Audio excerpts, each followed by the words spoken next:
Ama naming Diyos na dakila at banal, na siyang nakatungkay sa amin sa lahat po ng aming gawain sa bawat araw.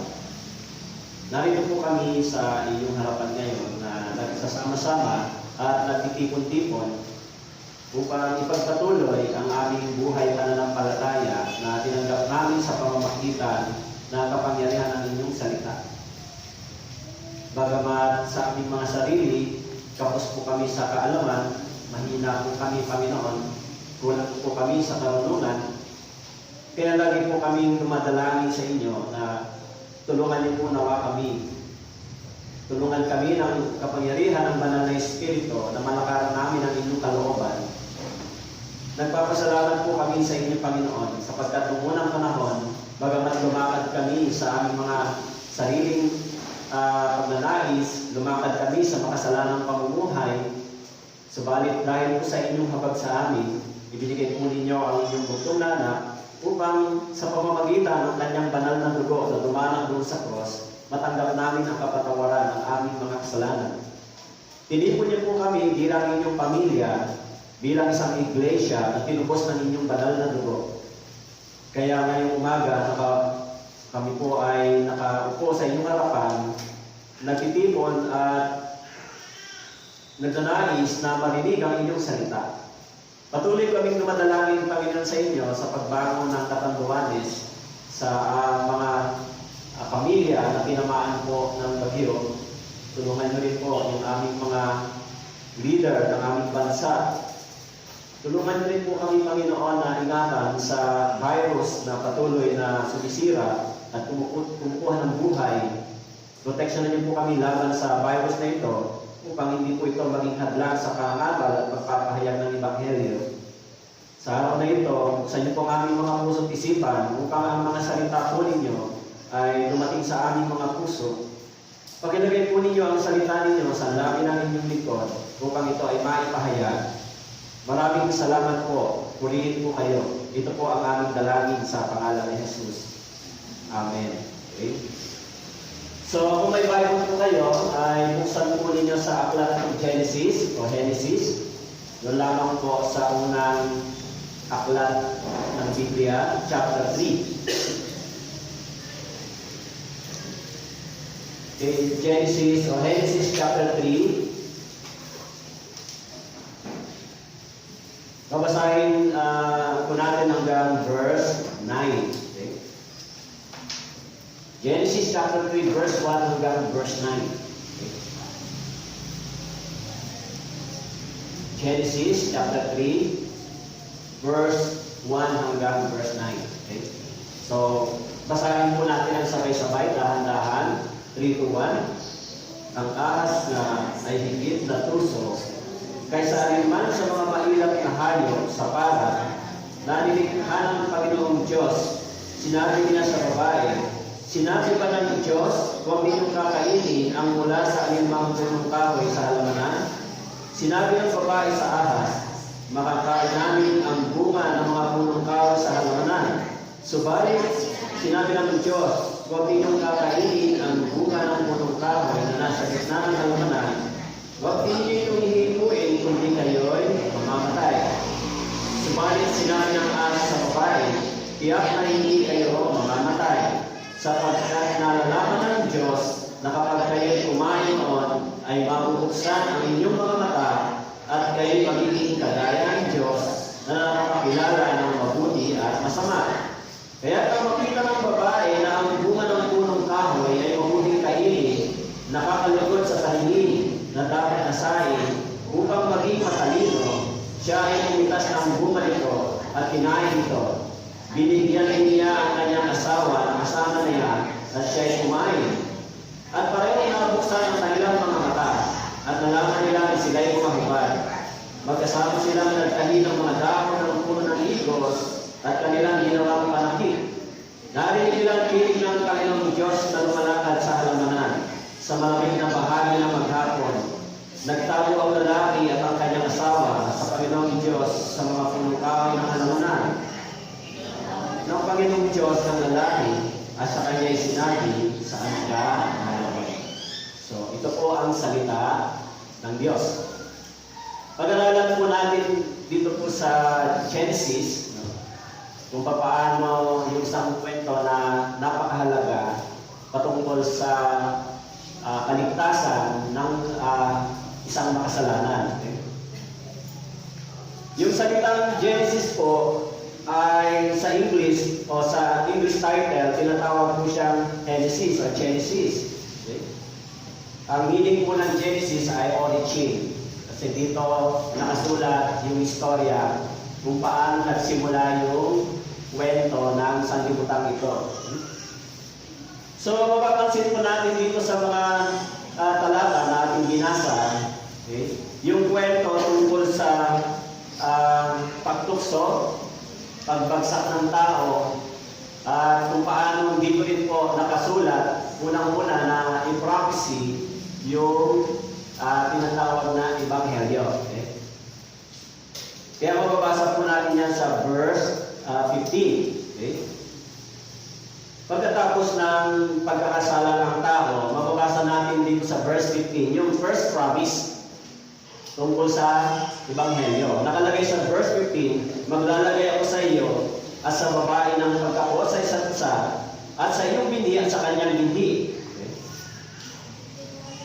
Dito po binanggit yung unang paghahayag patungkol sa Ebanghelyo, yung promise. Kaya yung topic po natin ngayon na pag-uusapan ay the promise of the gospel after man's fall. Okay?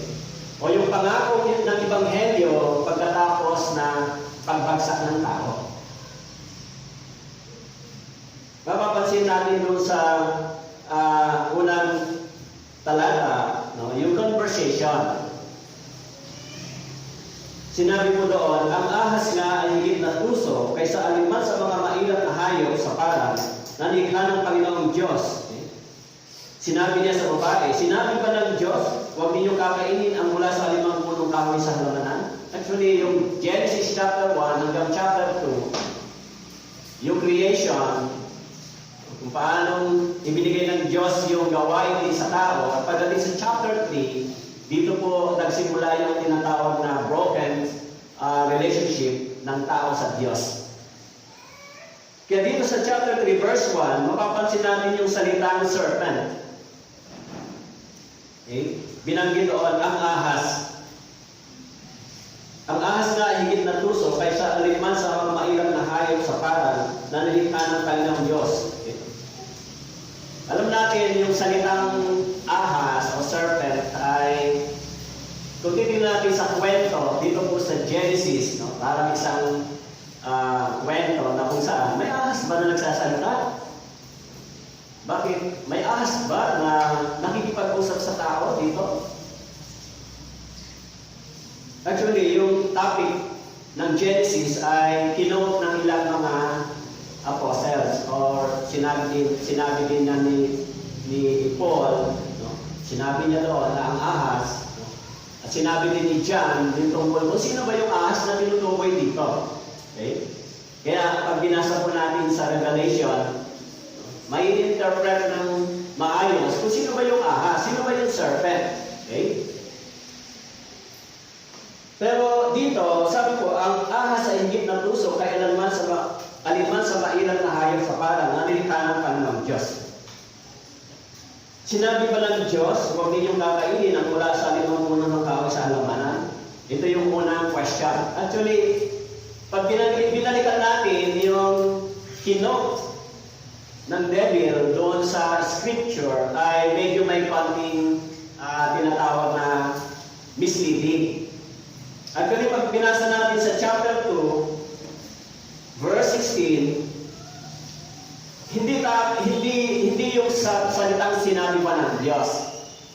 Pag binasa natin sa verse 16, ang salitang ginamit ay iniuutos ng Diyos, not necessarily God said. Pero, kapag binasa po natin doon sa chapter 1 ng Genesis, yung creation, laging sinasabi yan ng Diyos. Sinabi ng Diyos, magkaroon ng langit at lupa. Sinabi ng Diyos, magkaroon ng tubig at dagat. Okay? So, every time na ang Diyos ay nag-create o gumagawa ng mga bagay, laging sinasabi na God said. But, pagdating dito po sa commandment na utos ng Diyos. Sabi doon sa verse 16, iniutos ng Panginoong Diyos.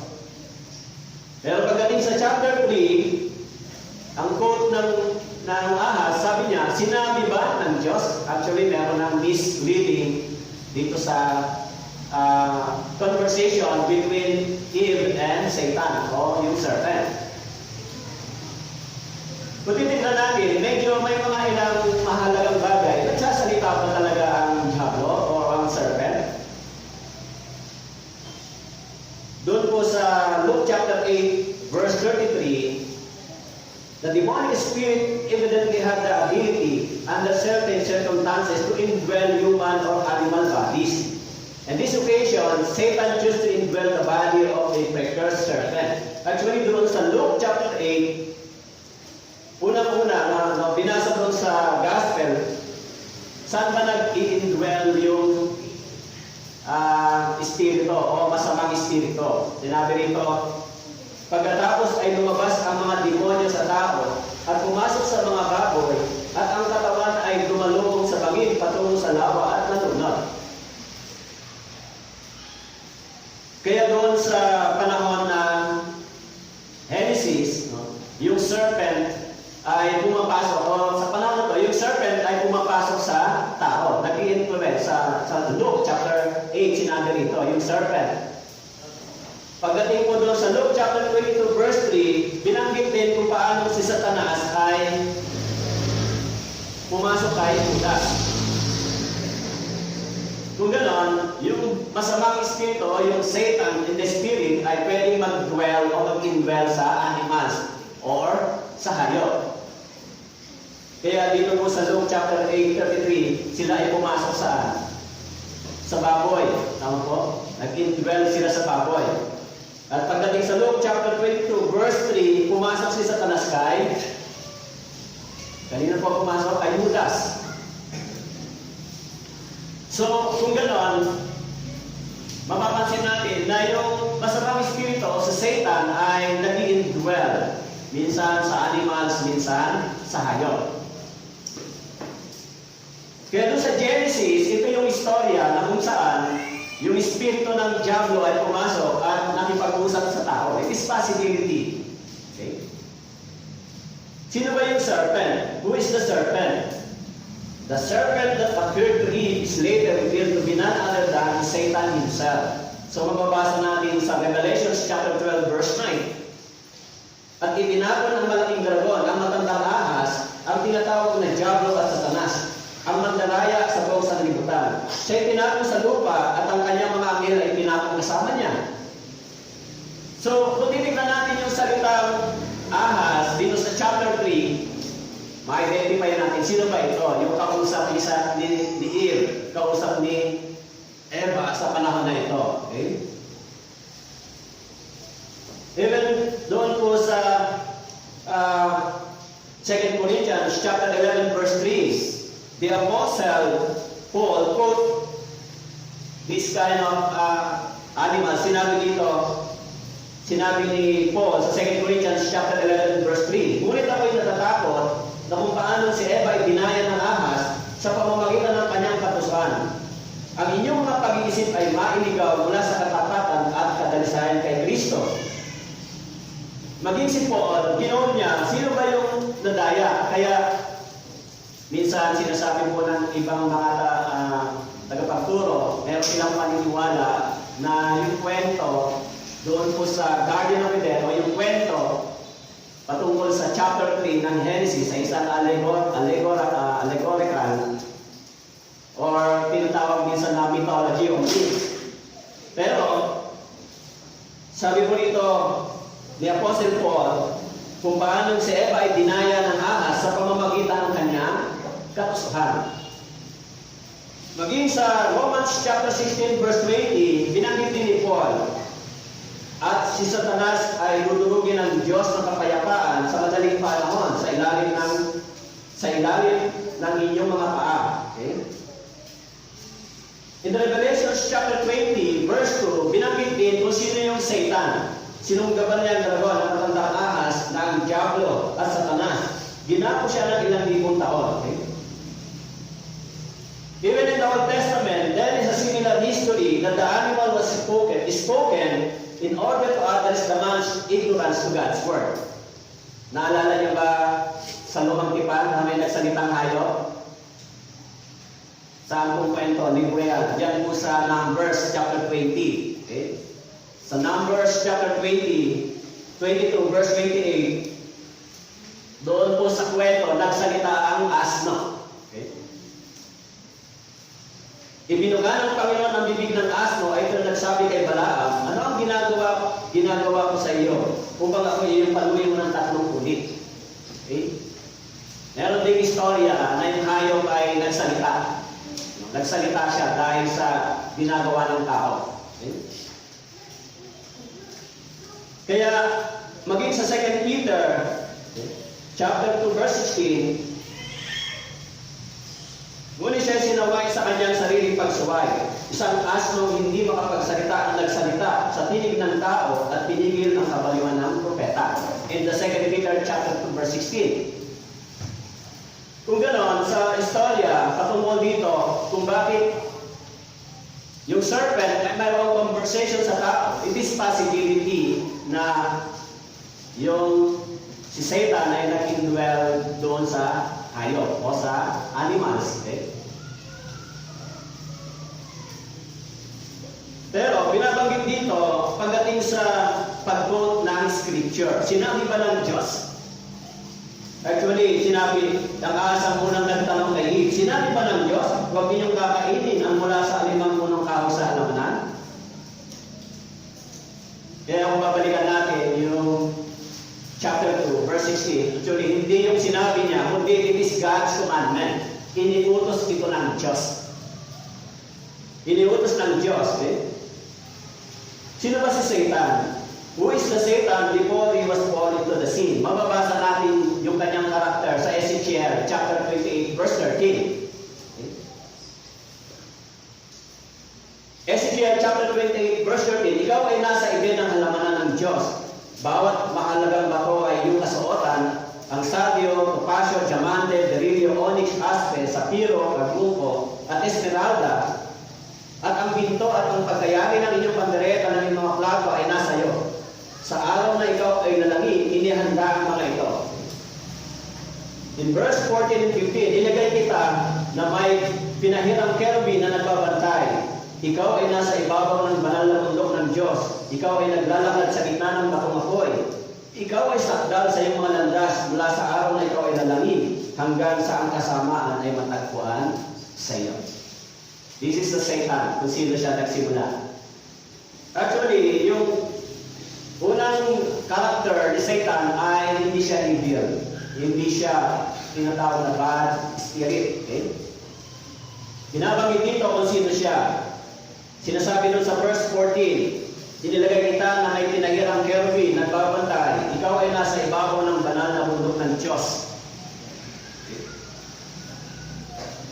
Kaya pagdating mo doon sa Isaiah chapter 14 verse 13, kung ano yung kasalanan ni Satanas, Satan tried to restore God's glory and wanted to become like God.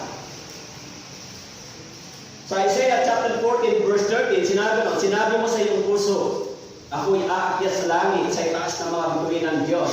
Aking itatatag ang aking trono sa itaas. Ako'y uupo sa bundok na pinagtipunan sa malayang hilaga. Ako'y aakyat sa itaas ng mga kaitasan ng mga ulap. Gagawin ko ang aking sarili ng gaya ng kataas-taasan. Kaya dahil sa kanyang pagnanais na maging katulad ng Diyos, dahil sa kanyang pagnanais na isto o nakawin yung kaluwalhatian ng Diyos, ano po ang sabi diyan sa verse 14? Ako'y aakyat sa taas ng mga kaitaasan ng mga ulap. Gagawin ko ang aking sarili na gaya ng kataas-taasan. Actually, si Satan ay isang tinatawag na angel, the prince of angel. Okay? Dahil ninais niya na maging katulad ng Diyos, itinapon siya dito sa lupa. Okay? Kaya, kung tinignan natin, pagdating po doon sa chapter 3 ng Genesis, yung temptation, sinabi mo doon sa verse 1, sinabi mo ng Diyos, huwag ninyong kakainin ang mula sa 5 punong ng kahoy sa halamanan. Pero ano po yung response ng tao?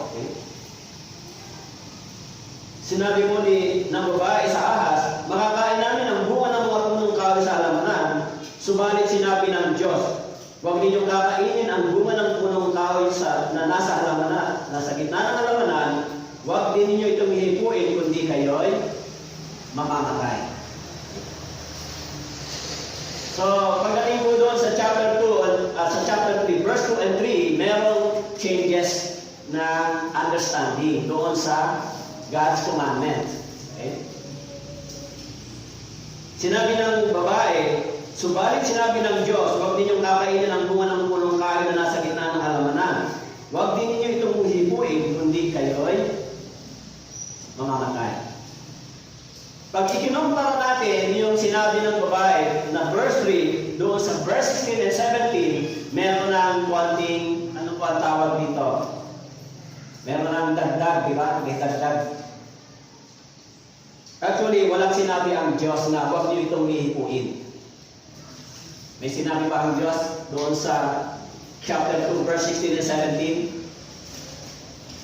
Ang sabi ng salita ng Diyos, iniutos ng Panginoong Diyos sa lalaki na sinabi, malaya kang makakakain mula sa lahat ng punong kahoy sa halamanan. Subalit sa punong kahoy ng pagkakilala ng mabuti at masama, huwag kang kakain, sapagkat sa araw na ikaw ay kumain ng tiyak na mamamatay ka. So, kung ikukumpara natin yung command ng Diyos, yung utos, doon sa conversation, merong deception. Okay? Unang capture ng diablo ay yung ear. Ako, yung ear. Nakikinig si ear. And then, mapapansin natin yung kanilang conversation, habang tumatagal, ano ang nangyayari? Nami-mislead o nami-misinterpret yung scripture. Kaya yung topic natin ngayon ay napakahalaga patungkol sa verse 15, yung the promise of the gospel after man's fall. Kasi, nung last Sunday, tinalakay natin tungkol sa salvation. Di ba? Tinalakay ko sa inyo yung interpretation o misinterpretation doon sa Philippians chapter 2, verse 12. Na-misinterpret din ng marami yung talatang Philippians chapter 2, verse 12. Ang understanding nila na isagawa ninyo ang inyong kaligtasan means, ang iniisip ng marami, kailangan mong gumawa para ikaw ay maligtas. This is a misleading. The same time, dito sa history, sa conversation sa Genesis chapter 3, misinterpreted din yung scripture and mislead din yung understanding ni Eve. Ang sabi dito, sinabi ba ng Diyos? Subalit sinabi ng Diyos, huwag ninyong kakainin ang bunga ng punong kahoy na nasa gitna ng halamanan. Huwag din ninyong pinuhipuin kundi kayo ay mamamatay. Isa sa pinaka-mabisang paraan ng diablo ay matisip ang tao. Ito-twist niya yung words of God. Okay? Isa sa pinaka-mabisang paraan. Okay? Kaya sinabi ng Diyos, huwag ninyong kakainin ang mula sa alinang punong kahoy sa halaman. Actually, hindi sinabi ng Diyos ang alinman. Makakain mo ang punong kahoy, ang mga bunga ng punong kahoy sa halamanan maliban sa nagbibigay ng kalaman ng mabuti at masama. The tree of life. Actually, yung tree of life, the first history, binanggit yung tree of life ay nasa Garden of Eden. Pero after the man's fall, yung the second tree of life, wala na sa Garden of Eden, nandun na sa cross. Nasa cross. Kaya sino mang sasampalataya ang titingin doon sa cross kay Kristo na namatay ay magkakaroon ng buhay na walang hanggan. Okay? Kaya sinabi ko rito, iniutos ng Panginoong Diyos sa lalaki na sinabi, malaya kang makakain mula sa lahat ng punong kahoy sa halamanan. Malaya, ibig sabihin, binigyan din ng Diyos ang tao na ang tinatawag na will o man's will. Kahit binigyan ng kalayaan, pero they are responsible sa kanilang mga decision o choices. Na sinabi ng Diyos, malaya ka. You have the free will. Kaya, yung tinatawag na man's will, okay? Meron mo ba kayong kalayaan? kayong will? Pumipili po ba kayo? Kaya binanggit yan sa Deuteronomy chapter 30 verse 19, piliin mo. Kung ano ang pipiliin mo, buhay o kamatayan, pagpapala o sumpa. Kaya binigyan ng Diyos ang tao ng kalayaan, malaya ka. Okay? Sinabi ng Diyos, God explains to the man's limitation, their will and freedom must be exercised under the guidance of God's Word. Although meron tayong will, meron tayong freedom, pero i-exercise ito ng tao based or under the guidance of God's Word. Meron tayong freedom, di ba? May kalayaan po kayo. Kahit ibinigay ito ng Diyos, pero ito ay dapat, sinasabi doon, even we have the freedom, our choices is bounded by God's word or by God's commandment. Kahit sinabi kay Adan, malaya ka makakakain ng lahat ng mga punong kahoy, na bunga ng punong kahoy, maliban sa isa. Maliban sa nagbibigay ng kaalaman ng mabuti at masama. Kahit merong kalayaan ng tao, pero inilagay ng Diyos yung boundary. Diba? Hindi pwedeng yung kalayaan ito ay gamitin mo para sa lustful o para sa sarili mong glory, kundi inilagay ng Diyos ng boundary. Okay? Pero sinasabi ron, hindi lang yon, ipinaliwanag din ng Diyos kung paano. Sinabi mo doon sa verse 17, kapag ang tao ay lumagpas doon sa boundary ng Diyos, God explained the consequence ng kanilang choices, di ba? Binanggit po doon sa verse 17 ng chapter 2. Subalit, mula sa punong kahoy ng pagkakilala ng mabuti at masama, huwag kang kakain, sapagkat sa araw na ikaw kumain niyon, tiyak na mamamatay ka. This is the consequence. Bagamat meron silang freedom, meron silang will, pero sinabi ng Diyos, meron kayong limitation, may boundary. Kaya sinabi pa ng Diyos, actually, mababasa natin doon na paulit-ulit yung kanilang quote, sinabi pa ng Diyos, subalit sinabi ng Diyos. Doon po sa Genesis chapter 1 hanggang chapter 2, binabanggit yung salita yon. Sinabi ng Diyos, magkaroon ng mga hayop, sinabi ng Diyos. Pero pagdating sa chapter 3, kinukote nila, pag tinignan natin, hindi sinabi ng Diyos, but it is God's commandment. Sa tingin ko, yung ganitong salita, merong mas tinatawag na pagtitiin yung salita. Kasi parang sinabi ko sa iyo, gawin mo ito. Pero pwede mong hindi gawin, di ba? Pero kapag sinabi, iniuutos ko sa iyo na gawin mo ito. So ito ay pag-emphasize o pagbibigay diin na hindi mo yan pwede hindi gagawin. Tama po? Kaya yung salitang ginamit doon sa verse 16, iniuutos ng Diyos. Hindi po sinabi ng Diyos, iniuutos ng Diyos. So merong pagbibigay ng command ng Diyos sa tao. Pero pagdating sa chapter 3, verse 3,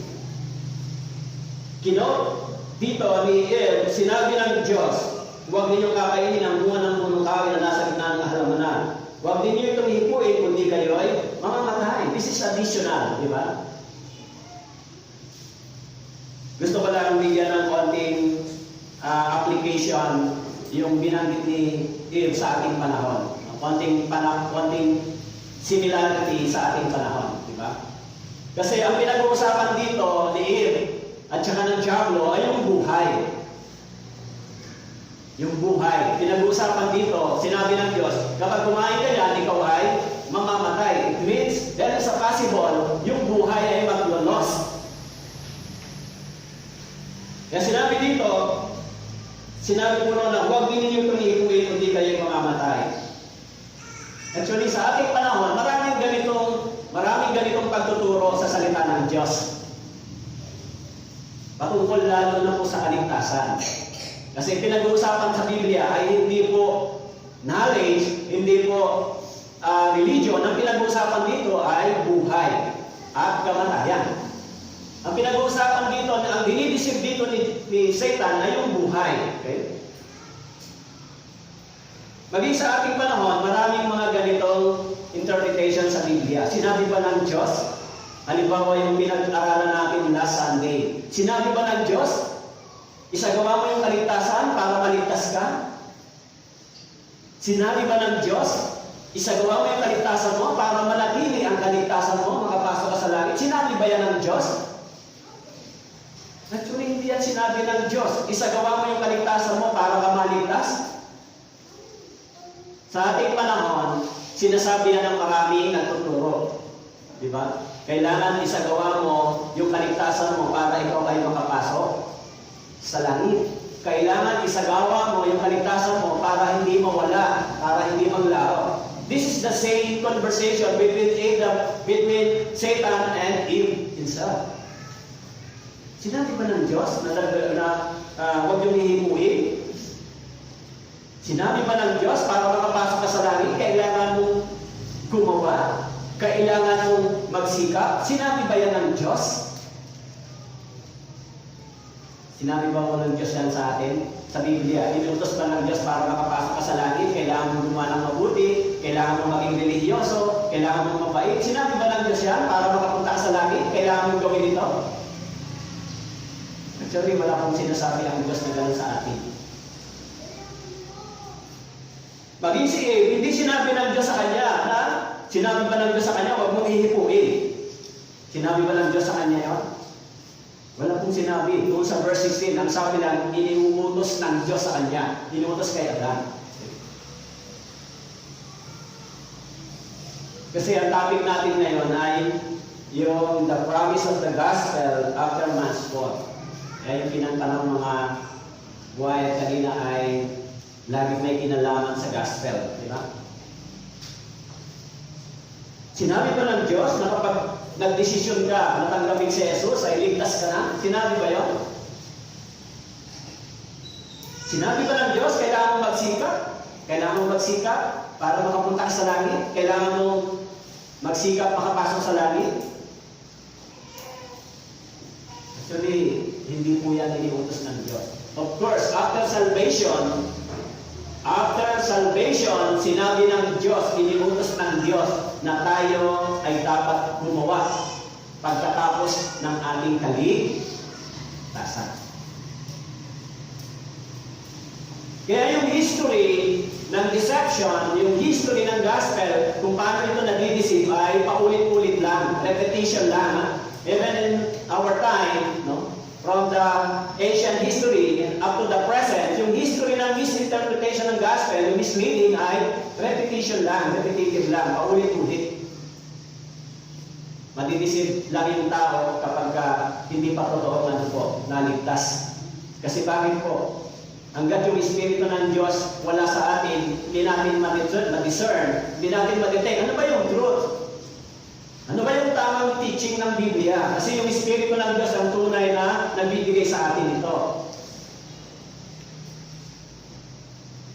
Kaya maging si Paul, sinabi niya sa 2 Corinthians chapter 11 verse 13, sapagkat ang gayong mga tao ay mga huwad na apostol, mga mandalayang manggagawa na nagpapanggap ng mga apostol ni Kristo at hindi nakapagtataka, sapagkat maging si Satanas man ay nagpapanggap na anghel ng liwanag. Kaya hindi nakapagtataka ng kanyang ministro naman ay magpanggap ng mga ministro ng katwiran, ang kanilang wakas ay magiging ayon sa kanilang mga gawa. Sa ating pangkasalukuyang panahon, kanino po umaani, nagtitindwell yung espiritu ng Satan? Sa ating kasalukuyang panahon. Nakasulat po doon sa binanggit ni Jesus Christ in the last days sa Matthew chapter 24.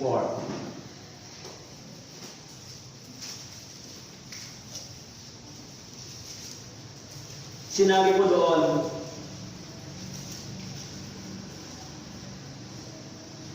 sa verse 5, sapagkat marami ang darating sa aking pangalan na magsasabi, ako ang Kristo, at ililigaw nila ang marami. Sa verse 11, binanggit din, maraming bulaang propeta ang lilitaw at ililigaw nila ang marami. So sa ating panahon, kanino nag-i-indwell si Satan para manisip ang tao? Sa mga preacher, sa mga tagapagturo ng Biblia. Ano pong gawain nila? Ang sabi, ililigaw nila ang marami. Si Igba, unti-unti ba siyang nagising dito? Kaya sa ating panahon, maraming mga preachers, dito nag-i-indwell si Satan. Pero ano ang gawain? Conversation din, words. Parehas lang naman, Bible ginagamit natin. Ganun ang kanilang katwiran. Kahit parehas Bible yung ginagamit natin, pero dapat ma-interpret ng tama yung Biblia. Kasi sinabi mo doon, ililigaw nila ang marami. Sino pa ang gumagawa ng pagliligaw ng marami? Sa ating panahon, sila yung mga nagtuturo ng salita ng Diyos. Binanggit sa 2 Peter, binanggit niya, ano bang gawain nila sa 2 Peter chapter 2? 2 Peter chapter 2. Sinabi po dito, ngunit may lumataw ding bulaang propeta sa gitna ng sambayan, kung paano sa inyo magkakaroon ng mga bulaang guro. Verse 1, 2 Peter chapter 2 verse 1. Mga bulaang guro na palihim na magpapasok ng mga nakakapinsalang turo. Itatakbo nila pati ang Panginoon na bumili sa kanila, na nagdala sa kanila ang sarili ng mabilis na pagkapuksa. Ano po yung sinabi dito? Anong gawain niya? Sabi po dito ay mga magkakaroon ng bulaang guro. Palihim na magpapasok ng mga nakakapinsalang turo. Okay? So, hindi lang sa panahon ni Eva, hindi lang sa panahon yung history, nagkaroon ng deception. Pagdating sa salita ng Diyos, even up to the present, sa panahon ng nagpasalin sa atin, 1,000 years, yung pandaraya para sa pagtuturo ng salita ng Diyos ay mas marami kaysa ating panahon. Kaya napakahalaga, bakit po natin kailangan pag-aralan ito? Alam niyo po, ang pinag-aaralan natin ay buhay at kamatayan. Langit at impyerno ang usapin. Kung ito ay tungkol lang sa mga doktrina, mga pagtuturo, at hindi magkukos na ang kaluluwa ng tao ay mahulog sa impyerno, hindi po ito nagiging malaking usapin. Pero maging si Eve, na-deceive siya, okay? Nadaya siya. Sinasabi din ni Paul na meron talagang mga ministro, okay? Meron talagang mga tagapagturo maging sa ating panahon na ginagamit sila ng diablo upang manigaw ang maraming tao. Siyempre, sino po ang nag-i-indwell sa kanila? Hintay lang po natin para paandarin yung generator.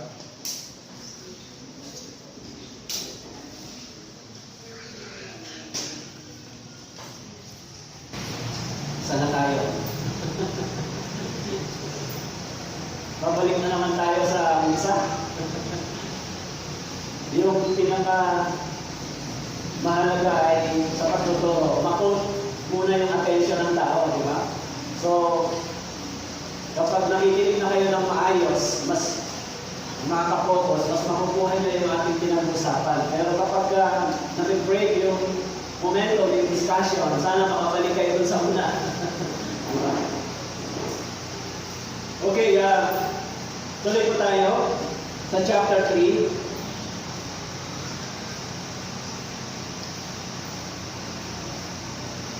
Sa chapter 3, verse 4. Okay?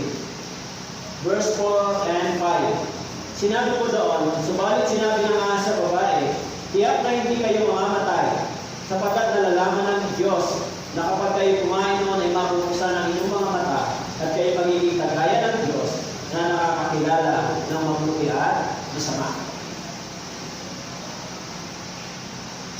Una, sinabi ba ng Diyos? Sinabi ng Diyos? Actually, hindi sinabi kundi ito ay iniutos. And the second, ano po yung pagdideny ni Satan? Sinabi sa verse 4, subalit sinabi ng ahas sa babae, tiyak na hindi kayo mamamatay. Okay? Ito yung isang bagay na sinabi kay Eve habang sila ay nagkakausap. Sinabi ba ng Diyos na hindi siya mamamatay? Hindi kayo mamamatay? Actually, malinaw sa verse 17 ng chapter 2 na kapag kinain nila yung bunga na nagbibigay ng kaalaman na mabuti at masama, sila ay mamamatay. In verse 5, sinabi doon, sapagkat malalaman ng Diyos na kayo'y kumain noon, nalalaman ng Diyos na kapag kayo'y kumain, mabubuksan ang inyong mga mata. Kayo'y magiging kagaya ng Diyos na nakakakilala ng mabuti at masama. It seems sa isipan, iniinsist sa isipan ng Diablo na kapag kumain ka niyan, magiging marunong ka. Ang sabi ron, mabubuksan ang iyong mga mata, magiging kagaya ka ng Diyos. Alam niyo po, pag sinabing kagaya ng Diyos, hindi siya Diyos, pero kagaya ng Diyos. Actually, yung unang mababasa natin doon sa Bible, sinasabi doon, man is the image of God. Image. Pero yung image, spiritually, hindi po yung physical, di ba? Pero dito, sabi ni Satanas, magiging kagaya ka ng Diyos. Ano ba ang meron ng Diyos? Ang Diyos ay matalino. Magkakaroon ka ng karunungan. Okay? Magiging kagaya ka ng Diyos. You will become a ruler and you will distinguish between good and evil. Actually, doon sa Genesis chapter 2, ang meron ang tao ay conscience. Tama po? Nakasulat sa Romans chapter 2 verse 15 and 16, yung conscience na meron sila. Pero, yung conscience, sino ba yung conscience? Sino ba yung conscience? Actually, yung conscience, this is the voice of God. Conscience. Yung conscience na meron tayo, ito ay boses ng Diyos. Ano po ang sinasabi ng conscience natin? Kaya kapag ang tao ay nakagawa ng kasalanan, inuusig siya ng kanyang konsensya, ito po yung boses ng Diyos sa ating puso. Pag nakagawa pa kayo ng sin, masaya kayo? Bagamat ang tao ay may conscience, so ito ay nagbabantay sa kanila, maging doon sa Garden of Eden, meron din silang will, meron silang freedom, subalit ibinigay ito ng Diyos sa kanila bilang ano po, bilang bantay, tagapagpaalala, conscience. Pero sabi po sa verse 5, sapagat nalalaman ng Diyos na kapag kayo kumain nun ay mabubuksan ang inyong mga mata. Kayo'y magiging kagaya ng Diyos na nakakilala ng mabuti at masama. Kaya yung tao, kapag nakikilala niya yung mabuti at masama, at ito ay kanyang ginagawa, siya po ay ano? Siya po ay nagkakasala. Pag binasa po ninyo doon po sa Romans chapter 3, Romans chapter 3,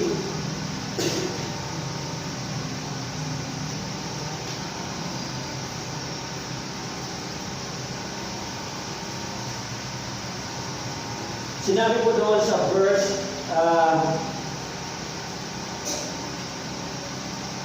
10 hanggang 11, sabi po ron, gaya ng nasusulat, walang matuwid, wala kahit isa.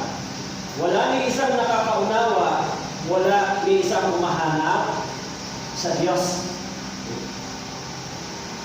Binanggit doon, walang umahanap sa Diyos. After the sin ng tao, walang matuwid. Ang lahat ay masama. Walang umahanap sa Diyos. Kaya sinabi po rito, kayo'y magiging kagaya ng Diyos na nakakilala ng mabuti at masama. Kaya in verse 6, sinabi mo doon, kaya't nang makita ng babae na ang bunga ng punong kahoy ay mabuting kainin, nakakalugod sa paningin na dapat asahin, upang maging matalino, siya ay pumilas ng bunga nito, kinain ito at binigyan din niya ang kanyang asawa na kasama niya at siya ay kumain. So, kung gusto nating malaman, ano bang temptation yung nangyari kay Eve, so in-interpret ko siya ng ng 1 John chapter 2 verse 16. Sinabi po doon sa 1 John chapter 2 verse 16, sapagkat ang lahat ng nasa sa libutan, ang masamang pagnanasa ng laman, ang pagnanasa ng mga mata, at ang pagmamata sa buhay, ay hindi mula sa Ama, kundi sa sanlibutan. Kaya kapag binasa natin yung Genesis chapter 3 verse 6, sinabi roon, nang makita ng babae, ano po ang nakita ng babae? Na ang bunga ng punong kahoy ay mabuting kainin. Actually, yung salitang mabuting kainin, hindi po talaga siya mabuti. Kasi pagkatapos niyang kainin, anong nangyari sa kanya? Pagkatapos niyang kainin, yung sa tingin niya ay mabuti, pagkatapos niyang kainin, natupad yung sinabi ng salita ng Diyos, you will die. Not only physically, but also spiritually. Kaya sinabi roon, nang makita ng babae na ang bunga ng punong kahoy ay mabuting kainin. Paano naging mabuting kainin? Pagkatapos na kinain ni Eve, yung bunga ng punong kahoy, nagkaroon ng pumasok yung kasalanan, maging si Adan. So nagsimula yung kasalanan at ang tao ay dinatnan ng kamatayan. So, ang sinasabi ng Diablo sa kanyang isipan, magiging marunong ka. Mabuti yan para sa iyo. Kaya sinasabi nito, yung last full of the eye, sabi niya, sapagkat ang lahat ng nasa sanlibutan, ang masamang pagnanasa ng laman, ang pagnanasa ng mga mata, at ang pagmamata sa buhay ay hindi mula sa Ama, kundi sa sanlibutan. Nakita ni Eve, masarap kainin yung bunga. Meron nagkaroon siya ng last full of the eye, yung kanyang desire. Okay? Kaya totoo ba na naging mabuti yung punong kahoy, mabuting kainin? Actually, pag mababasa natin sa history, pagkatapos nilang magkasala, nagkaroon na ang separation yung tao at ang Diyos. Kaya kung titignan natin yung history doon sa Garden of Eden, at sinabi doon sa 1 Timothy chapter 2 verse 14, at si Adan ay hindi nadaya, kundi ang babae ng madaya ay nahulog sa pagkakasala. 1 Timothy chapter 2 verse 14, sinabi doon, at si Adan ay hindi nadaya, kundi ang babae ng madaya ay nahulog sa pagkakasala. Hindi lamang yon, maging si Eve o maging si Adan ay tinanggap niya nung sinabi sa kanya, binigyan din yung kanyang asawa. Actually, pag-aaralan natin dito sa Genesis chapter 3, maraming mga symbols na maganda rito matututunan. Si Adan ay larawan ni Jesus Christ dahil si Adan ay sinless, di ba? Si Eve ay larawan ng church. Bagamat si Eve ang nagkasala, subalit dahil sa pag-ibig ni Adan kay Eve, kaya kung siya ay binigyan din, ay kinain din niya yung bunga ng punong kahoy na nagbibigay ng buhay, nagbibigay ng kaalaman ng mabuti at masama. Ito yung larawan ni Jesus Christ. Bagamat ang tao nagkasala, subalit si Jesus Christ, kinuha din niya yung kasalanan ng tao. At siya yung namatay. Kasi sinabi rito, binigyan niya yung kanyang asawa at kinain din ito. Binigyan din niya ang kanyang asawa, nakasama niya at siya'y kumain. At doon sa verse 7, parehong nabuksan ng kanilang mga mata at nalaman nila sila'y mga ubat. Magkasama silang nagtahi ng mga dahon ng unang igos at kanilang ginawang palaki. So ano po yung resulta? Nabuksan yung kanilang mga mata. Kaya nang makita ng babae na ang bunga ng punong kahoy ay mabuting kainin, nakakalugod sa paningin, pagkatapos nilang kumain, nabuksan ang kanilang mga mata. Alam niyo, yung salitang ito ay nabuksan yung kanilang mga mata. Si Jesus Christ, doon sa chapter 8 ng John, sinasabi niya sa mga Israelita, sinasabi niyo nakakakita kayo, kaya kayo ay nagkakasala. Pero kung kayo ay mga bulag, hindi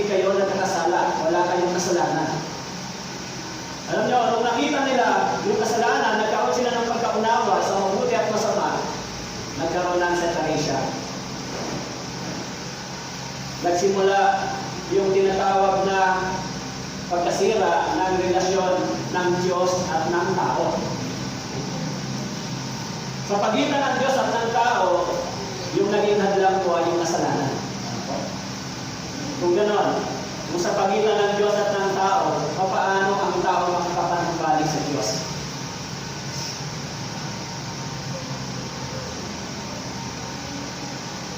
Sabi yun, parehong nabuksan ng kanilang mga mata.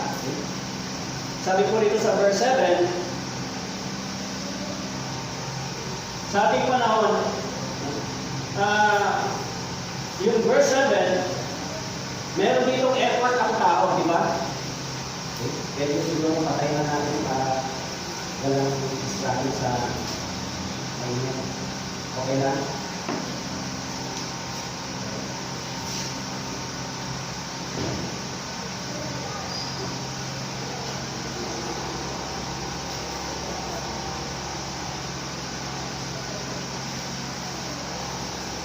Mahaba na yung oras na nakain.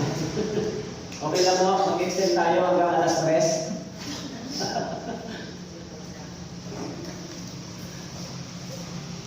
So, pagdating po sa verse 7, parehas sa nabuksan ng kanilang mga mata, magkasama silang nagtahi sa mga tao ng puno ng higos at kanilang ginawang panakit. Actually, dito po sa verse 7, mayroong effort ang tao.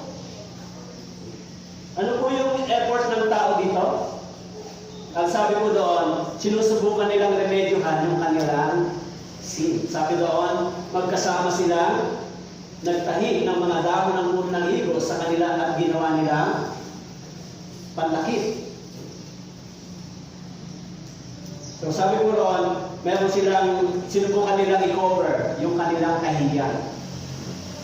Kaya nung tinawag sila ng Diyos sa verse 8, narinig nila ang tinig ng Panginoong Diyos na lumalakad sa halamanan. Sa malamig na bahagi ng maghapon, nagtago ang lalaki at ang kanyang asawa sa Panginoong Diyos na sa mga punong kahoy sa halamanan. Sa ating panahon, yung verse 7, maraming mga patungkol sa religion, merong 200 sa Biblia, merong 200 sa Biblia na iniisip ng tao. Okay? Nakasulat sa Matthew chapter 7, merong 2 pintuan na nilalakaran ng tao. Yung isa ay papunta sa buhay at yung isa ay papunta sa kapahamakan. Nakasulat ba sa Matthew chapter 7, verse 13 and 14? Merong 200 na nakasulat doon, di ba? Na nilalakaran ng tao. Yung una, yung religion, sa pamamagitan ng kanilang sariling effort, sa kanilang sariling works, sa sariling sikap, iniisip nila na ito ang paraan ng daan papuntang buhay na walang hanggan. Pero yung ikalawa na nandoon sa Matthew chapter 7, yung tinatawag na sacrifice, yung tinatawag na blood offering, no? Yung sinasabi doon sa masikip ang daan patungo sa buhay, ito po ay si Jesus Christ. Alam niyo po, para ang tao ay makatanggap ng buhay na walang hanggan, ano po ang kailangan? Ang kailangan ay buhay, tama po? Ang kailangan ay buhay, kapalit ng isang buhay. Kaya yung buhay ni Jesus Christ, nang si Jesus Christ ay namatay sa cross, kapalit ng kaligtasan ng bawat sumasampalataya. Kaya pagdating po doon sa verse 8, narinig ang tinig ng Panginoong Diyos na lumalakad sa halamanan. Sa malamig na bahagi ng maghapon, nagtago ang lalaki at ang kanyang asawa sa Panginoong Diyos sa mga punong kain ng halamanan. Tinawag ng Panginoong Diyos ang lalaki at sa kanyang sinabi, saan ka narito? Verse 8, instead na magkaroon ng repentance, ano pong sabi doon? Nagtago. Nagkaroon ng fear. Kaya pagdating sa verse 9, ang sabi po roon, tinawag ng Panginoong Diyos ang lalaki. Sino po ang tinatawag ng Panginoon dito? Sinner. Nasaan ka na, sinner? Tinatawag ng Panginoong Diyos ang lalaki. Kaya sa ating panahon, tinatawag din ng Diyos yung mga sinner. Tama po? Sa ating panahon, tinatawag ba ng Diyos yung mga sinner? Maging sa Isaiah nakasulat, no? Tinatawagan ng Diyos yung mga sinner. Maging sa Matthew chapter 11 verse 28, ang sabi ko roon, lumapit kayo sa akin, kayong lahat ng mga nanunupaypay at nanibigatan. Kaya yung mga sinner, maging siya dano ng kasala, tinatawag siya ng Diyos. Nasaan ka na? Sinner. So instead na magkaroon ng repentance, ano po yung kanilang dahilan? Di ba? Kaya pagdating ng Panginoon, maging sa Lucas chapter 19 verse 10, sinabi roon, sapagkat ang anak ng tao ay dumating upang hanapin at iligtas ang nawawala. Hinahanap pa si Adan ng Diyos? Hinahanap pa siya? Ang sabi po rito, tinatawag ng Panginoong Diyos, nasaan na kayo? Nasaan na? Ganon din naman sa ating panahon. Tinatawag pa ng Diyos yung tao na manumbalik sa Kanya? Tinawag pa kayo ng Diyos bumalik sa Kanya? Alam niyo po, yung salitang repentance ay panunumbalik sa Diyos. Pag-iwan sa mga makasalanang gawain ng tao at bumalik sa gawain ng Diyos. Panunumbalik sa Diyos, pamumuhay sa bagong pamumuhay. Kaya nga, dumating si Jesus Christ dito, maging sa Luke chapter 5, sinabi roon, sabi rin, dumating siya rito hindi para sa mga matuwid, kundi para sa mga makasalanan. Tinatawag sila patungo saan? Sa repentance. Yung mga makasalanan, tinatawag ng Diyos manumbalik. Kaya sabi roon, tinawag ng Panginoon Diyos ang lalaki. Okay? Sinabi roon, sinabi niya, nasaan kayo? Saan kayo naroon? Tinawag ng Panginoon Diyos ang lalaki, sa kanya sinabi, saan kayo naroon? Okay? Sinabi niya sa verse 10, narinig ko kayo rinig sa halamanan, ako'y natakot sapagkat ako'y hubad, ako'y nagtago. Instead na magkaroon ng repentance, meron pong excuses. No? Ang sabi ko dito,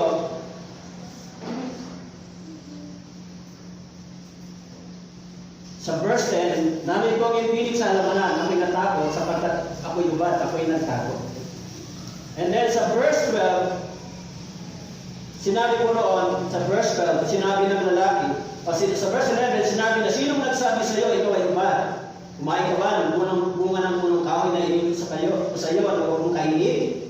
Sinabi ng lalaki, ang babaeng ibinigay mo na aking makakasama, ang nagbigay sa akin ng bunga ng punong kahoy, at ito'y aking kinain. So sa istorya, instead na magkaroon ng repentance, ano po ang sabi ni Adan? Ito kasi, itong isang ibinigay mo. And then sinabi naman ng babae, sino naman ang tinuro ng babae? Ito kasing ahas. So, meron silang mga halibay, meron silang excuses, instead na magkaroon ng repentance. Alam niyo, maraming ngayong tao ang naniniwala sa Diyos na ganito ang kalagayan. Diba? Alam niyo, pinakamahirap paliwanagan yung naniniwala siya yung ligtas, pero mali naman ang pagkaunawan niya sa salita ng Diyos. Kaya minsan, sa mga tinatanong pagkakasiling, ikinukorek mo yung mind nila. Pag tinanong mo sila, ligtas ka ba? Opo, pero pag tinanong mo, ligtas siya, pwede pa siyang mapunta sa impyerno, meron na complicated sa kanyang mind. Ano po yung reasoning, yung rational sa kanyang isipan? Hindi, parehas lang naman yung Biblia. Alam niyo po, kapag naniniwala mo kayong pupunta sa langit at ligtas, pero mali ang pagkaunawa ninyo sa Biblia, ibig sabihin noon, hindi po kayo totoong naligtas. Ibig sabihin noon, nasa ilalim po kayo ng pandaraya ng mali pagtuturo. Hindi pwedeng magkaiba yung understanding namin sa Biblia at pagpunta sa langit, parehas po yan. Sa maraming pagkakataon na yung Biblia ay binasa ko, halos 50 times more than yata, binalik-balikan ko, hindi ako nakabasa sa Biblia na may isang naligtas na pupunta pa sa impyerno. Hindi ako nakabasa dito. Kaya pag tinanong mo minsan, yung mga relihiyos ng tao, yung mga nagsasabi sinasabing Christian o born again, pag tinanong mo, anak ka ng Diyos, oo. Pero kung pupunta ka ba sa impyerno, pag nagkasala ka at anak ka ng Diyos, di ba complicated yan? Alam nyo kung bakit po paulit-ulit kong binabanggit dahil sa ang pinag-uusapan namin ay hindi po religion, kundi buhay. Kaligtasan ng kaluluwa. Dahil yung buhay, hindi natin alam kung anytime pwedeng mawala. Kaya dito, sinabi ng Panginoon Diyos, sinabi kay Adan, nasaan ka na? So ito yung calling niya for repentance. Calling for repentance. Nasaan ka na sinner? Saan ka na punta? Okay.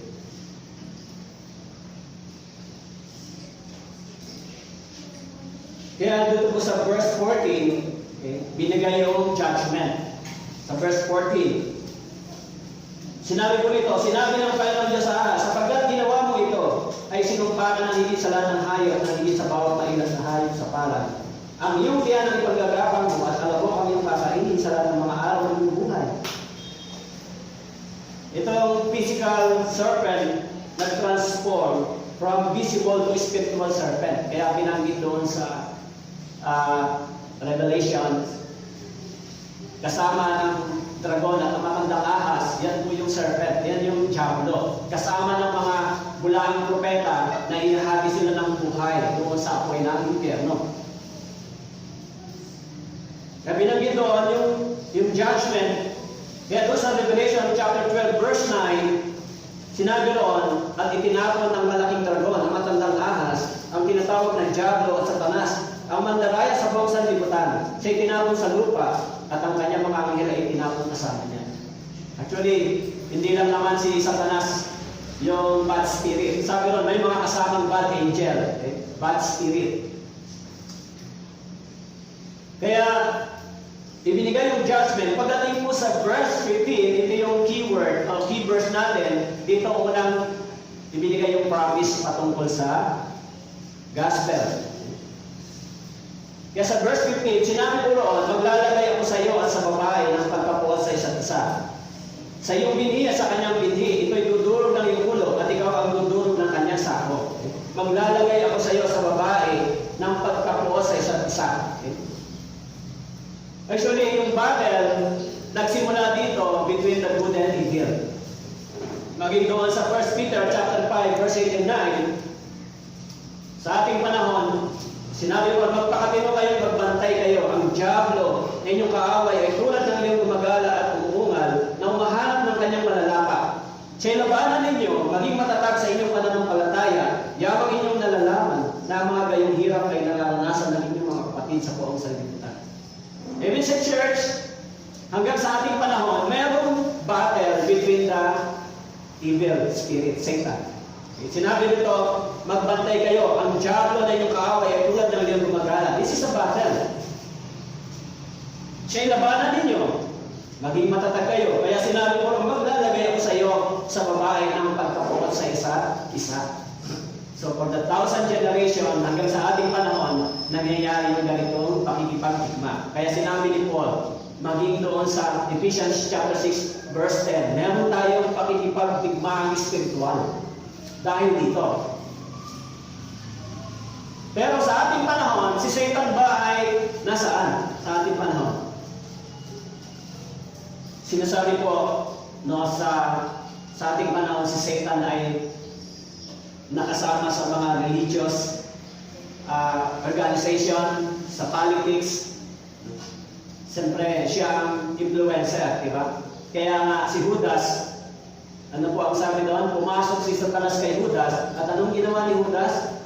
Ipinagkanulo si Satanas. So kanino ngayon ang espiritu ni Satan? Siyempre, kaya alam niyo po yung minsan, merong mga taong nagsasuicide. Tama po? May narinig na po ba kayo? May mga nagsasuicide? Sino po ang nagsasabi sa kanilang mag-suicide sila? Alam niyo po, si Judas, ginawa niya yan. Bakit po niya ginawa yan? Hindi siya naniniwala kay Jesus Christ na yung kasalanan niya ay pwedeng mapatawad kahit gaano yung kanyang nagawa. Actually, mas matindi yung kasalanan ni Pedro kaysa kay Judas. Ano po? Yung kasalanan ni Peter, 3 times niyang dininay si Jesus Christ. Pero si Judas, ipinagbili niya si Jesus Christ ng 30 piraso. Hindi. So, samantalang si Peter, harap-harapan, dininay niya si Jesus Christ. Pero si Peter, nagpakamatay ba si Peter? Si Judas, pagkatapos niya magkaroon ng guilty sa kanyang sarili, kinitil niya yung kanyang buhay. Kaya si Satanas, pumapasok sa isipan ng tao, pumapasok sa tao upang, kitilin yung buhay. Siyempre, sa mga born again, anong espiritu po ang nasa inyo, nasa atin? Malinaw sa Biblia, maging sa Romans chapter 8, na ang espiritu ng Diyos ay nasa atin. Maging sa John chapter 15, John chapter 16, o John chapter 14, verse 26, ang espiritu ng Diyos ang ating tagapagturo. Kung gano'n, paano magagawa ng tao na mag-suicide o gawin yung kasalanan kung ang espiritu ay nasa sa atin? Kaya magagawa lang yan ng mga tao ay walang espiritu ng Diyos. Ibig sabihin, hindi sila tunay na mga ligtas. Kaya dito sa verse 15, nagsimula yung promise. Sinabi ko dito, maglalagay ako sa iyo at sa babae ng pagkapuo sa isa't isa. Sa iyong binhi, the Satan's seed. At sa kanyang binhi, the woman seed. Sino po yung woman seed? Sino po yung seed? Dito si Jesus Christ. Woman seed.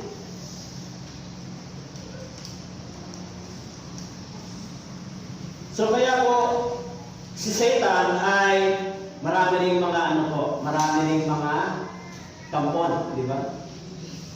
Kaya binanggit doon sa Revelation chapter 20 verse 10, ang diablo na dumaya sa kanila, inihagi sa lawa ng apoy at asupre, na kinaroroonan din naman ng halimaw at ng bulaang propeta. Sila'y pahihirapan araw at gabi magpakailanman. Okay? Kaya sabi po dito, si Satan, nakanina po si Satan, sumasama. Ang sabi po rito, kasama siya sa mga bulaang propeta. Kaya yung pangangaral nila ay hindi po nagbibigay ng buhay, kundi nagbibigay ng kamatayan, papunta sa walang hanggang kapahamakan. Yung pangangaral ng Ebanghelyo ay nagbibigay ng buhay, nagbibigay ng bagong buhay, nagbibigay ng kaligtasan, sapagkat ito yung kapangyarihan ng salita ng Diyos. Kaya yung unang binhi at ikalawang binhi ay mayroong partner. This is Satan's seed and woman's seed. Yung woman's seed ay dinabanggit kung sino po siya. Siya si Christ. Okay? Kaya doon po sa 1 Peter chapter 1 verse 23, sinabi po roon, ipinanganak na kayong muli, hindi ng binhing nasisira, kundi ng walang kasiraan sa pamamagitan ng buhay at nananatiling salita ng Diyos. Binhi, binanggit dito.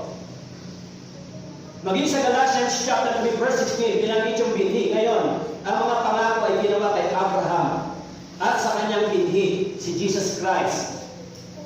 Hindi sinasabi sa mga binhi na tungkol sa marami, tungkol sa isa at sa iyong binhi na si Kristo.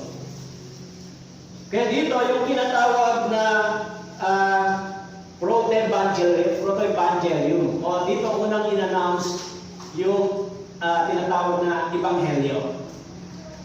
Pangako, that is the promise. Kaya na doon po sa Galatians chapter 3 verse 19, bakit pa mayroong kautusan? Ito ay idinagdag dahil sa paglabag hanggang sa dumating ang binhi na siyang pinangakuan. Hanggang sa dumating ang binhi. Sino po yun? Si Jesus Christ. Yes, sa Genesis chapter 3 verse 15, ipinangako yung ebanghelyo sa pamamagitan ng binhi. Ito po ay si Christ. Alam nyo, maging sa mga medical expert, yung pinapaliwanag nila tungkol sa kay Jesus Christ kung paano nangyari na ang isang birhen ay nanganak ng isang lalaki. Siyempre, isang miracle, di ba? Binanggit din po yun sa Isaiah chapter 7 verse 14. No? So, at binanggit din po doon sa Isaiah chapter 9 verse 6. So Isaiah chapter 7 verse 14 unang binanggit, kaya ang Panginoon mismo ang magbibigay sa inyo ng tanda. Narito, isang birhen ang maglilihi at panganganak ng isang lalaki at kanyang tatawagin ang kanyang pangalan na Emmanuel. Kaya yung promise ng gospel after the man's fall, binanggit dito sa Genesis chapter 3 verse 15. Ito yung unang pangako. Kaya meron ng bang salvation dito sa Genesis chapter 3? Merong promise dito. Sino po? Si Christ. Kaya maging sa Luke chapter 11, binanggit yung binhi. Ngayon, ito ang talinhaga. Ang binhi ay ang salita ng Diyos. Sinabi sa Lucas chapter 11, sino ba yung binhi? This is the words of God. At sino yung words of God? In-interpret doon sa John chapter 1 verse 14. Naging tao ang salita, tumaang kasama namin. Nakita namin ang kanyang kaluwalhatian at kaluwalhatian gaya ng sa tanging anak ng Ama, puspos ng biyaya at katotohanan. Kung gano'n, sino yung binhi? Ito yung salita ng Diyos. At sino yung salita ng Diyos? Sinabi ng Biblia sa John chapter 1 verse 14, ito ay si Jesus Christ. Kaya sinabi roon, naging tao ang salita. Kaya yung Biblia, mahalaga mabaybay, maintindihan ano bang ibig sabihin ng talatang ito. Para hindi tayo mamimislead, maliligaw. Alam niyo po, maging yung sa mga talata ng Biblia, sa mga sitas, halimbawa po sa John 1:12, sinabi lang ng sino man tumanggap, pag tinanggap po sa Jesus ay ligtas na. This is a misinterpreted, misleading. Sa Philippians chapter 2 verse 12, sinabi na isagawa ninyo ang kaligtasan, ang interpretation, kailangan mong gumawa para maligtas. Pagdating sa Romans chapter 10 verse 9, kailangan mo ipahayag si Kristo na siya ay Panginoon at tagapagligtas, maliligtas ka. Actually, ito mga talatang ito ay misinterpreted. Bago mo ipahayag si Kristo, dapat mayroon ng nangyari sa iyong puso. Pero sa interpretation ng iba, kapag ipinahayag ng labi, ikaw ay ligtas. Pero pag hindi nagpahayag ang labi mo, hindi ka ligtas. Actually, yung nangyari sa ating puso ay kinetestify o tinetestimony ng ating bibig. Kaya mahalaga po yung proper interpretation ng Biblia. Kaya pagdating dito sa Genesis chapter 3, alam niyo, pag binasa niyo po yung from Genesis to tumalakay, maraming mga symbol patungkol kay Christ. Yung mga lamb, yung mga ram, maraming mga, yung bronze snake, maraming mga symbol patungkol kay Jesus Christ dito po sa Old Testament. Isa lamang ito sa verse 15 na binhi ng babae. Sinabi ron, maglalagay ako sa iyo sa babae ng pagkapuot sa isa't isa. Sa iyong binhi at sa kanyang binhi. Ito ang dudurog ng iyong ulo at ikaw ang dudurog ng kanyang sako. Binabanggit din po dito kung paano wawasakin ni Jesus Christ yung gawa ng Diablo at kung paano din ng Diablo ay magiging accuser para si Jesus Christ ay mamatay doon sa cross. Kaya pagdating po sa Genesis chapter 3 verse 21, okay?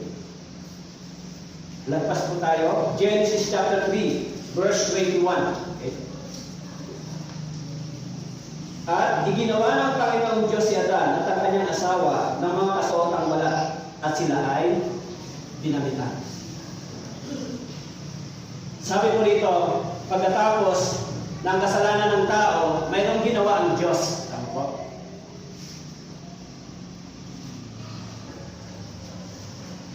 The concept of a blood sacrifice to cover sin is first introduced here as the animals are slain to provide clothing for Adam and Eve. This event foreshadowed Christ's eventual death on the cross, which put an end to blood sacrifice. So, ang sabi ko dito, iginawa ng Panginoong Diyos si Adan at ang kanyang asawa ng mga kasuotang balat at sila'y pinamitan. So, yung salitang kasuotang balat, binabanggit dito, ay galing ito sa hayop. Pero, mapapanggit po natin, mapapansin natin yung salitang iginawa ng Panginoong Diyos si Adan at si Eve. Pansinin natin yung salitang iginawa.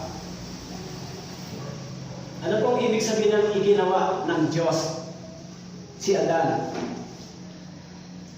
Actually, yung salitang iginawa, ang Diyos talaga ang nag-provide ng kaligtasan para sa tao. Hindi ang tao ang gumawa para dito. Maging si Adan at si Eva, ang Diyos mismo ang nag-provide. Sabi ron, iginawa sila ng Diyos. Ito po yung covering for their shame and sin. Sabi diyan, iginawa sila, yung kasuotang balatay, yung mercy and grace ng Diyos, ibinigay sa kanila. Mercy. Kaya po yung lalaking tax collector, nang siya po ay lumapit sa Panginoon, ano sinabi niya, Panginoon, please have mercy on me. Si Adan at si Eva ay tumanggap din ng habag galing sa Diyos. Kaya sinabi ron, iginawa ng Panginoong Diyos si Adan at ang kanyang asawa ng mga kasuotang balat at sila ay dinamitan. Kaya kahit na gumawa sila, ikinover nila yung kanilang sarili, gumawa sila ng dahon ng higos para i-cover, pero hindi ito yung tinanggap ng Diyos. Ano ang ginawa ng Diyos? Nagbigay sa kanila ng kasuotang balat. Siyempre, pag pinag-aralan natin yung interpretation nito, ano ba yung ibinigay ng Diyos sa kanila? Ano ba yung ginawa ng Diyos? Tinanggap nila yung biyaya ng Diyos. Hanggat hindi lang yun, ipinangako sa kanila yung binhi. Sino po yung ipinangako sa kanila? Si Christ. Si Christ, ipinangako din ba sa atin? Kaya nga kung titignan natin, 2,000 years ago na yung nakalipas, 2,000 years ago, hindi pa tayo tao, si Jesus Christ ay namatay doon sa cross.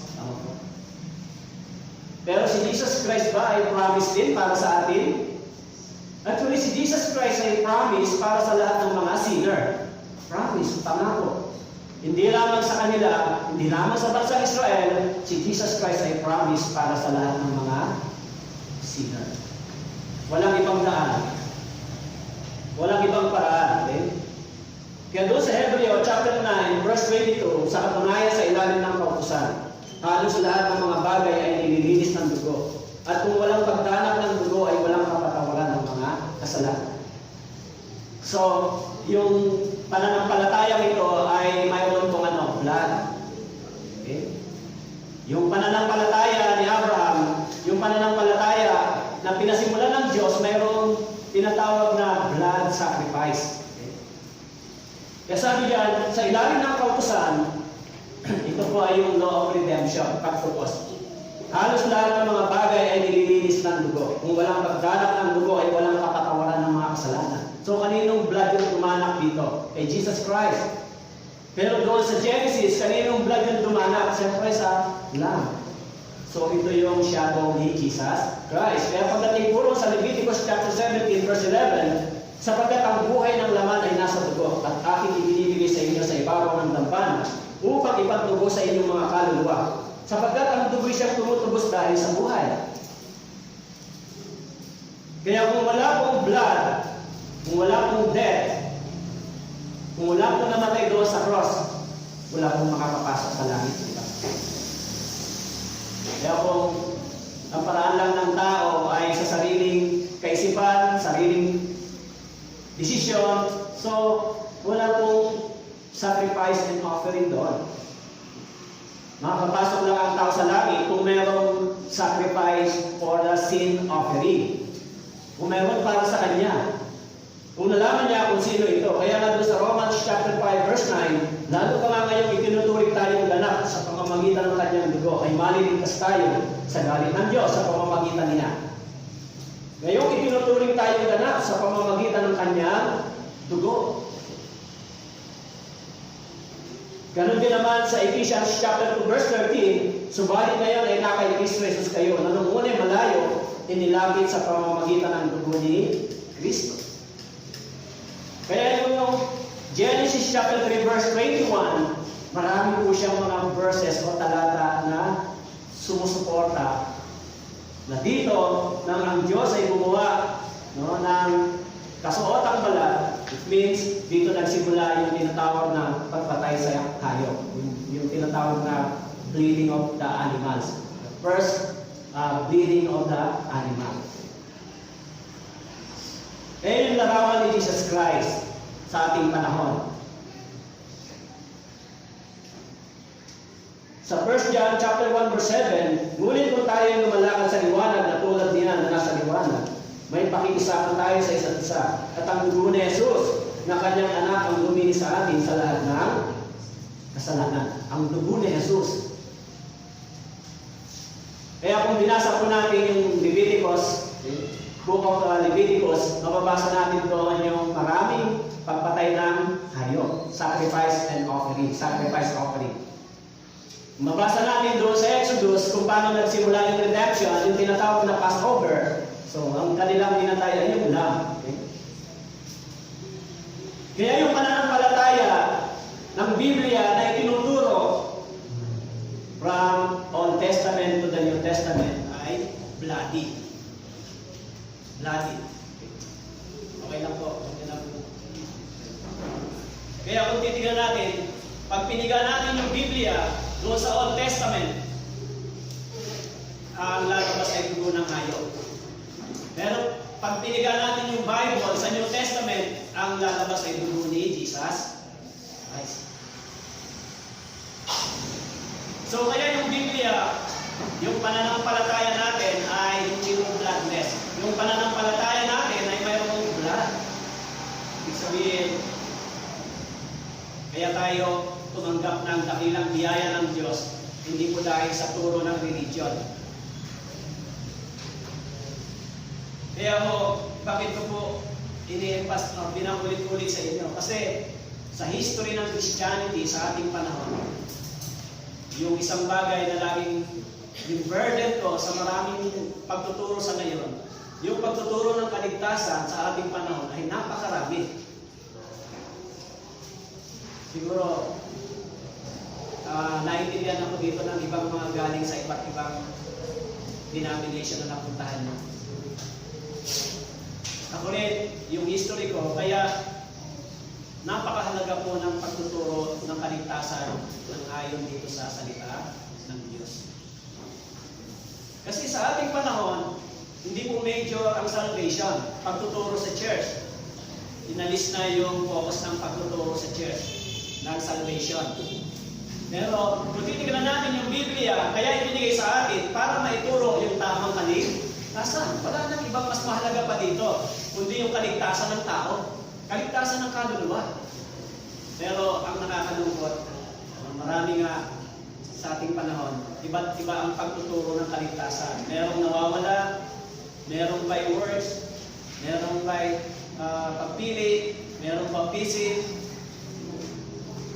Kaya, dinidiscuss ko po sa inyo, ano ba yung tamang kaligtasan na binanggit sa Biblia? Ito po, lalo na yung binanggit dito sa Leviticus chapter 17 verse 11. It is very clear.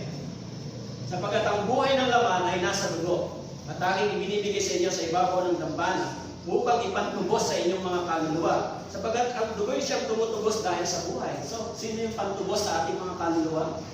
Si Christ. Yan po yung biblical na pagtuturo ng kaligtasan ayon sa salita ng Diyos. So, tapos po tayo, pagdating po doon sa verse 24, at kanyang itinaboy ang lalaki at inilagay sa silangan ng halamanan ng Eden. Ang mga kerubin at ang isang nandinigas sa tabak ng umiikot upang bantayan ang daang patungo sa punong kahoy ng buhay. So, inilagay mo doon yung bantay. Isang kerubin para bantayan yung daang patungo sa punong kahoy ng buhay. Sino po ang pumasok dito para makuha yung punong kahoy ng buhay? Wala pong pwedeng makapasok dito maliban kay Christ. Paano ba nakuha natin yung buhay na walang hanggan? Ang sabi dito, inilagay yung tabak. Tabak. Pag ang tao ang papasok dito, mamamatay siya because of his sin. Kaya nga, sa Old Testament, bawal silipin yung bawal silipin yung Ark of Covenant sa loob. Kaya may sumilip noon, namatay siya dahil bawal ito. Pero sino po ang pumasok para makuha yung buhay? Pag binasa niyo po sa Revelation, sinabi doon si Jesus Christ ay kumuha ng buhay upang ibigay para sa atin. Kaya nga, sa Old Testament, sa Genesis, yung unang Tree of Life ay yung puno ng nagbibigay ng buhay na nakalagay doon sa gitna ng Garden of Eden. Subalit ngayon, sino po yung nagbibigay ng buhay? So yung second Tree of Life ay si Jesus Christ. Kaya sa pamamagitan niya, sa pamamagitan ng kanyang kamatayan, sa pamamagitan ng pagdanak ng kanyang dugo doon sa cross, tumanggap tayo ng buhay. Kung ganon, sino po yung tumanggap ng tabak para makuha yung buhay? Si Jesus. Dahil yung tabak ay pumapatay. Sinabi ron, sabi sa verse 24, ang kanyang kinabuhay ang lalaki tinagay sa silangan ng halamanan ng Eden, ang mga kerubim, at ang isang naglilinis sa tabak na umiikot upang bantayan ang daang patungo sa punong kahoy ng buhay. Sino po ang unang nakapasok sa loob nito? Si Jesus Christ, upang ibigay sa atin yung buhay. Kaya doon po sa John chapter 14 verses, binanggit niya, ako ang daan, ang katotohanan at ang buhay. Walang makakapunta sa Ama, kundi sa pamamagitan niya. Kaya si Jesus Christ ay naging daan upang tayo ay makatanggap ng buhay. Para makatanggap tayo ng buhay na walang. Sabi doon, makukuha ba namin yung buhay na ito? Buhay na walang hanggan, nang walang namatay? Sabi nito, may bantay dito, yung tabak. Nakuha ito. Ibinigay ito ni Jesus Christ sa pamamagitan ng kanyang kamatayan. Binigay sa atin. Okay? Kaya doon po sa Revelation chapter 2 verse 7, ang may pandinig ay makinig sa sinasabi ng Espiritu sa mga iglesia. Ang magtagumpay ay siya kung pakakainin sa punong kahoy ng buhay na nasa paraiso ng Diyos. Sabi po sa Revelation chapter 2 verse 7, okay? Ang may pandinig ay makinig sa sinasabi ng Espiritu sa mga iglesia. Ang magtagumpay ay siya kung pakakainin sa punong kahoy ng buhay na nasa paraiso ng Diyos. Actually, isa ito sa verse na misinterpreted ng marami. Sinabi kasi noon, ang magtagumpay. Sino po ba yung sinasabi sa Biblia na maaaring magtagumpay? Nakasulat po sa 1 John chapter 5 verse 4, yung mga ipinanganak ng Diyos ay dumadaig sa sanlibutan. So sino yung pwedeng magtagumpay dito? Yung mga ipinanganak ng Diyos. Sino po yung mga ipinanganak ng Diyos? Ipinanganak sa Espiritu. Sila po yung mga ligtas. At yan po yung church. Yan po yung mga born again believer. Yung church, magtatagumpay ba sila sa sanlibutan ito? Yung mga ligtas na tao, magtatagumpay po ba sila? Kaya dito sa Revelation chapter 2 verse 7, ang binabanggit ay yung mga born again na magtatagumpay dahil ang Espiritu ng Diyos ay nasa kanila. Yung mga hindi po ligtas, magtatagumpay pa sila laban sa sanlibutan ito? Actually, sila ay kaanib ng sanlibutan ito. Yung mga tao hindi ligtas, sila ay mga taga-sanlibutan. Pero yung mga ligtas, hindi sila taga-sanlibutan. Pero mapagtatagumpayan ba nila yung sanlibutan? Opo, dahil sinabi doon, yung Espiritu ng Diyos na ibinigay sa atin, ay magbibigay sa atin ng lakas para mapagtagumpayan natin ang sanlibutan ito. Sinabi din po yan sa John chapter 17. Okay? Kaya sinabi po doon sa 1 John chapter 5 verse 5, sino ang dumadaig sa sanlibutan, kundi ang sumasampalatayang si Jesus ang anak ng Diyos. Kaya pag binasa natin dito po sa Genesis chapter 3, hindi lamang po yung pagbagsak ng taong kwento dito. Hindi lamang yung kasalanan, meron din ditong promise. Meron din ditong gospel na ipinangako ang Diyos. Kaya bilang panguli, tayo mga naligtas sa pamamagitan ng biyaya ng Diyos, sinabi doon sa Galatians chapter 3 verse 26 na tayo ay naging anak ng Diyos sa pamamagitan ng pananampalataya, Ibig sabihin, tayo ay tinubos ng dugo ng Panginoon, tayo ay tumanggap ng dakilang biyaya, magtatagumpay tayo sa sanlibutan ito. Kaya kahit na ang mundong ito ay papunta sa pagkawasak, di ba? Hindi natin alam kung ano po ang mangyayari ulit pagpasok ng 2021. Yung pagkalat ng virus, naglimita sa mga ginagawa ng tao, hindi natin alam kung ano pang darating sa pagpasok nito. Pero ang isang pinakamagandang bagay na natanggap natin, ano po yun? Yung katiyakan ng ating kaligtasan. Ano man ang mangyayari sa mundong ito, wala tayong takot dahil sa alam natin yung pangako ng Diyos ay tapat. Okay? Ipinangako yung Ebanghelyo sa panahon ng Genesis, 1,000 years yung nakalipas, almost 6,000 years based on the account. Pero sa ating panahon, yung pangako yun ay tinanggap na natin. Natanggap natin yung pangako ng Ebanghelyo, yung binhi ng kaligtasan. Eh, sino po yan? Si Jesus Christ. Nasa atin. Kaya sana po magpatuloy tayo sa pag-aaral ng Biblia. Kaya yung mga may Bible, basahin po ninyo sa bahay. Patuloy po kayo magsaliksik at mag-aaral ng salita ng Diyos para lumago kayo sa pananampalataya. Tayo po na naman. Maraming salamat po, Panginoon, sa inyong salita. Tulungan niyo po kami na lumago sa pananampalatayang ito at nawa po ang inyong mga salita ay manatili sa aming puso. Maraming salamat po. Ito po ang aming dalangin sa pangalan ng Jesus.